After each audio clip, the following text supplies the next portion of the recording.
yitwa Vestina na Dorcas. Iri ni itsinda rimaje gukomera cyane mu bigendanye no kuririmba indirimbo ziramya zikanahimbaza Imana. Kuri ubu ngubu rero ni abahanzi bateguje indirimbo, ni indirimbo nshyashya bise Yebo cyangwa se ni Taware. Ni indirimbo ifite umwihariko wo kuba ikoze mu ndimi eshatu zirimo Ikizuru, zirimo Igiswahili, zirimo n'Icyongereza.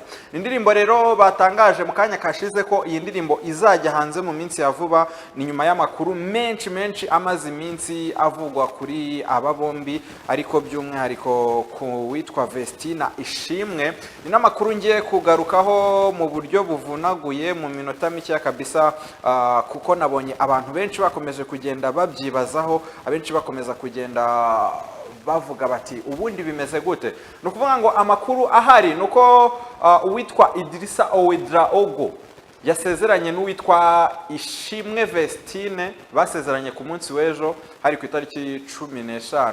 Hanyuma rero uwitwa Vestina Ishimwe nuwo nguwo uri ubwo araba ari iburyo, araba ari ibumoso kuri screen zanyu, wowe wegeranye n'akarogo kanditseho Izuba TV, niwe witwa Ishimwe Vestina. Hanyuma rero hari ku itariki 3, hari ku itariki 15 ahubwo Mutarama mu cyumba cy'irangamimerere cy'umurenge wa Kinyinya mu karere ka Gasabo, witwa Vestina Ishimwe ukunzwe cyane mu ndirimbo zo kuramya no guhimbaza Imana mu itsinda rya Vestina na Dorcas, nibwo rero yasezeranye mu mategeko n'umuyobozi wa IPA mu Rwanda wo bita Idrissa Ouedraogo.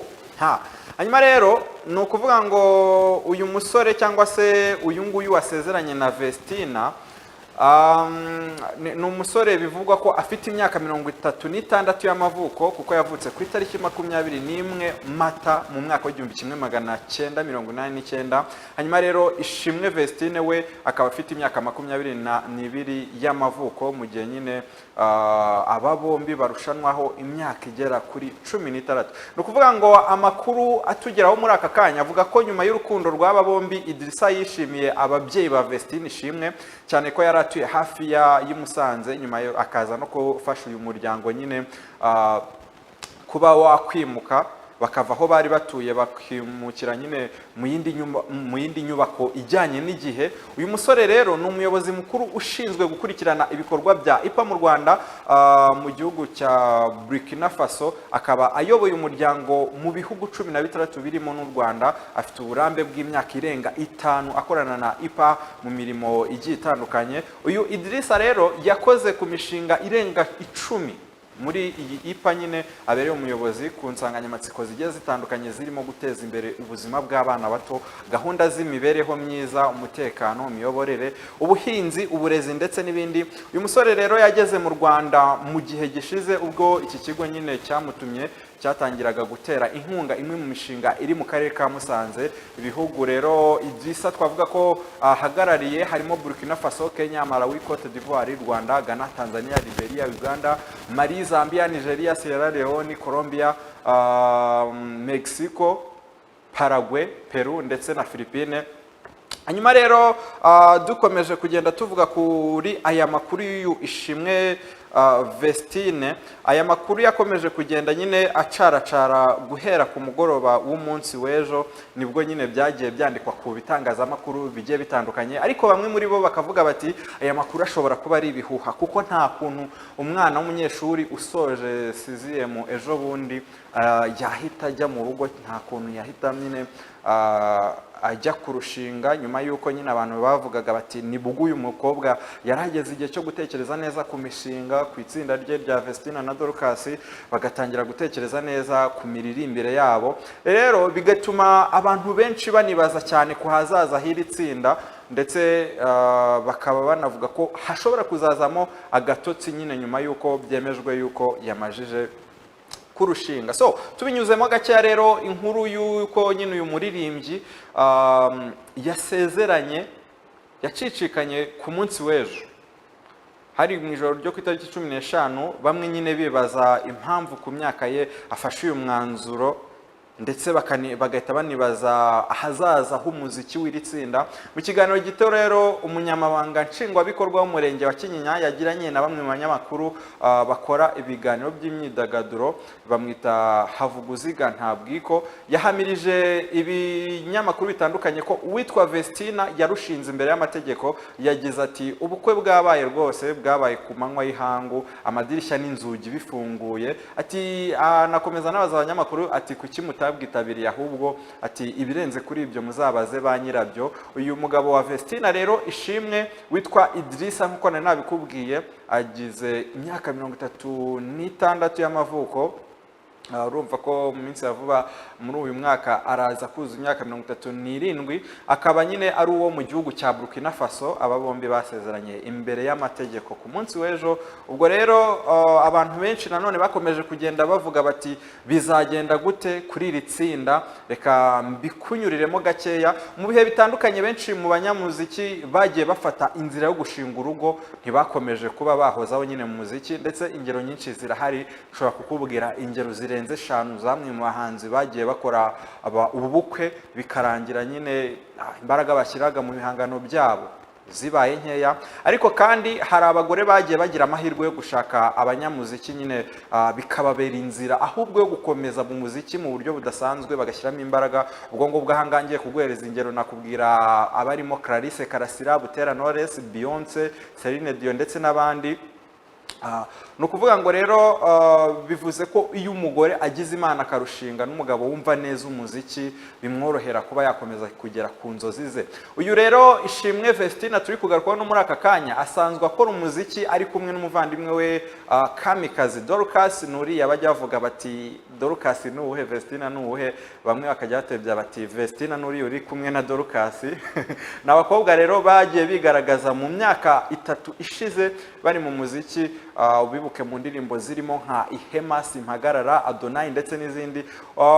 Bamwe mu banyamakuru bakomeye hano mu Rwanda bagiye bavuga ko uyu Ishimwe Vestina nyine agiye guhindura irangamimerere y'ubuzima bwe mu gihe we na mugenzi we Kamikazi Dorcas bari ku gasongero k'umuziki wa hano mu Rwanda nyine, bavuga bati ibyo ubwabyo ni ikibazo kuri uru rugendo rwabo. Niba abantu barabirebye neza, ati burya abantu benshi b'abanyamuziki n'impamvu badakunda gushaka, ntabwo abafana nyine bishimira impinduka nka ziriya ku buzima bwabo. Ni nayo mpamvu abantu benshi bakomeje kugenda bagaruka kuri izi nkuru bavuga bati gute uwitwa Vestina yaba agiye gukora ubukwe kare bigeze aha ngaha.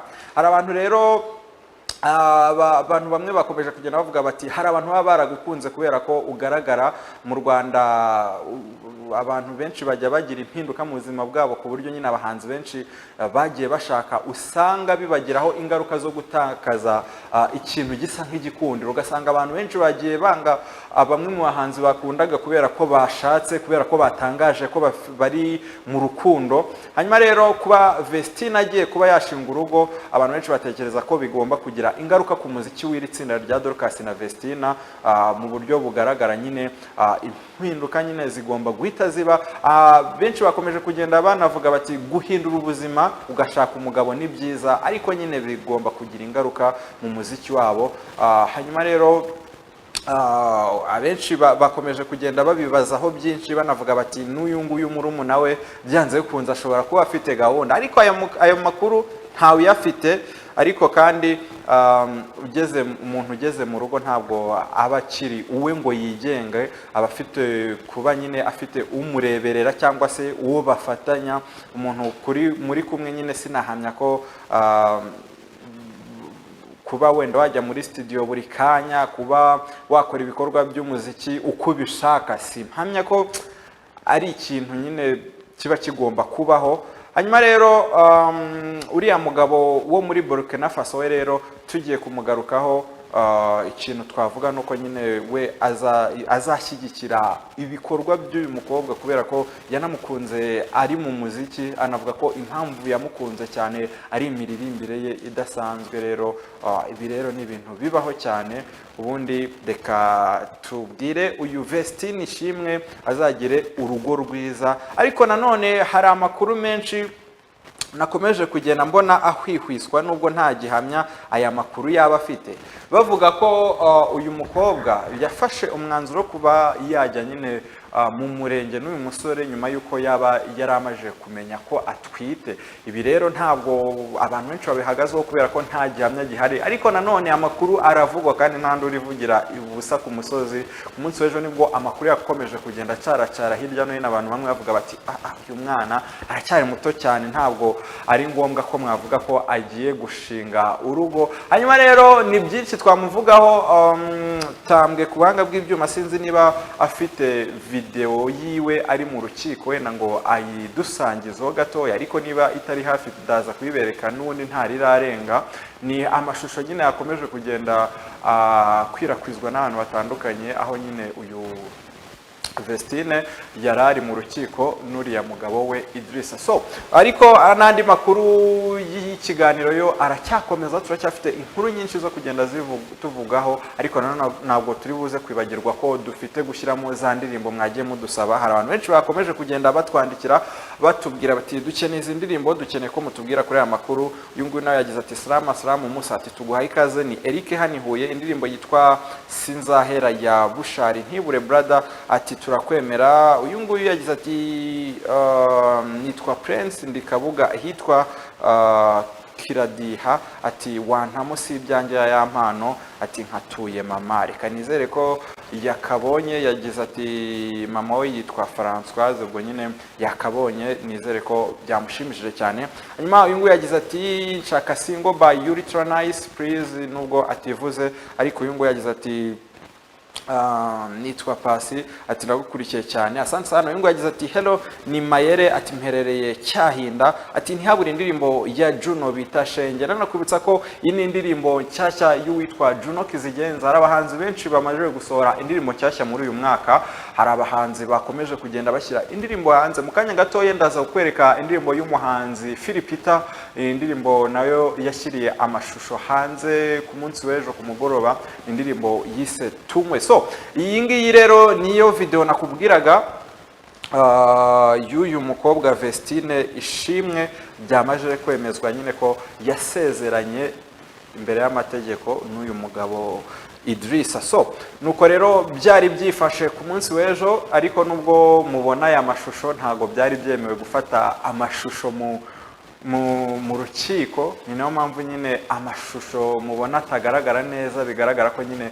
umuntu wayafashe nyine asa nkaho ari kwiyiba, ariko nanjye mba ngomba kuguhereza amakuru yose uko yakabaye, kugira ngo ntusigare wibaza uti se kuki aduhaye inkuru y'igice, kubera iki atatweretse nyine bari mu rukiko ngo turebe koko ko ibyo ngibyo bavugaga ari ibyanyabyo. So nuko nguko byifashe rero. Hari abantu benshi bakomeje kugenda banyandikira, reka nkomeze nyure mu butumwa bwanyu nihuta. Uyu yagize ati hey ni Tuyisenge Sandrine hano Kiziguro, ati nkiriraho bwiza ahazaza hacu. Uyu yagize ati mwire neza Pasi, ni ineza, ati wampaye motari yajyanzaki. Uyu nguyu yagize ati turashaka indirimbo yitwa Samborera. Ubutumwa bwo ni bwinshi. Uyu nguyu yagize ati hey Pasi weekend imezite, ati ni Kennedy, ati wampaye akaririmbo weka muziki ya Tia. So reka nze mu kanya gato ndaza kunyura mu butumwa bwanyu bwose mwagiye munyoherereza, ari nako ndibuze kuza nitaba telefone mwagiye mushaka ko kunsaba uturirimbo, amakuru mwifuza ko turi buze kuvugaho.